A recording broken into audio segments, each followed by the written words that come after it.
Good morning, everyone. Good morning.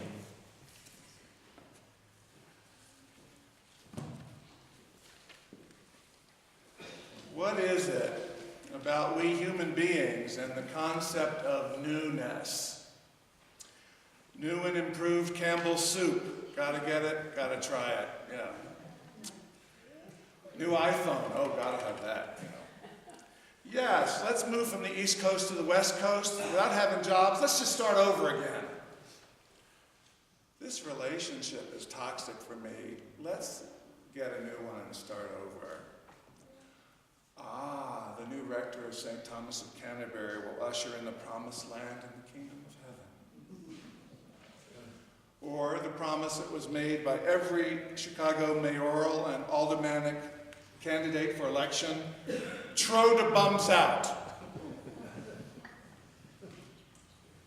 I'm struck too by the various claims of religions, organized religions and others, to transform us into new beings. We Christians get it from Mother Judaism, for instance, Isaiah this morning. Do not remember the former things or consider the things of old. Behold, I am about to do something new. Now it springs forth. Do you not perceive it? Now, over the years, I've been particularly enticed by these promises of change and transformation in Christianity, because my shy, romantic, searching, and sometimes tortured soul has been working professionally in the human growth field of the church for 35 years. And most of that time I've been acutely aware of my own need for transformation, the very transformation I preach and offer to folks through things like the Eucharist and through Christian formation, through contemplative prayer and encounters at the coffee hour. No better human growth vehicle, no better corrective to human pride than a spin around the coffee hour every week. Transformation. Christians need to hold on to this, particularly in the Holy Week coming up, Palm Sunday's next week. In the words of Barbara Brown Taylor, she says, we need to tell every resurrection story we can as we huddle together, as we walk with Jesus through the valleys of the shadows of death. What he does. So we're like, kind of walking together telling stories of resurrection. Because without the stories, we could ask the questions, is death the end? And is life all tragic and meaningless? Could do that. I think that at the core of human yearning for transformation is the concept really of hope. Hope. Gotta hope that the politicians we elect will serve us better, keep us from financial disaster, and keep wars at bay. Gotta hope that the tragedies and losses of my life and yours, large and small, won't crush me, even though they appear to at the time. They won't crush me and will not make me bitter. Gotta hope that as marvelously made as I am as a child of God, I'm not there yet. And gotta believe in that prayer. It goes around the internet. It says, thank you, God, for making me exactly as I am and loving me enough not to leave me this way.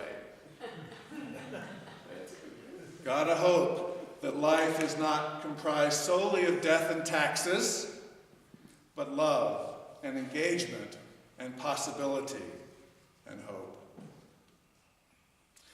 Now, theological or spiritual hope is not the belief that against all odds things will get better. Gosh darn it, the sun's going to come out tomorrow. No, theological and spiritual hope is that the seeds of that better reality are right here now. We just need to perceive it, to taste it, and to do it. Brilliantly colored flowers don't push their heads up from the soil in the spring because we ask them to. Gee golly, let's have flowers. But they do it because newness and transformation and hope is in the very structure of reality. These are the promises of God put out there in the stories of ancient Israel. These are the promises of God to Jesus and the promises of God to us. Now, I need to be reminded of these promises of transformation and hope when I hear the Passion Gospel next Sunday on Palm Sunday. Because there is good people, just like us, tax-paying, church-going people, that thanks to the reality or the disabling reality of sin, we can do very cruel and evil things. It's not 2,000 years ago, it is still here. And I need to be reminded of these promises on Good Friday when the depth of human depravity and inhumanity are on cruel display.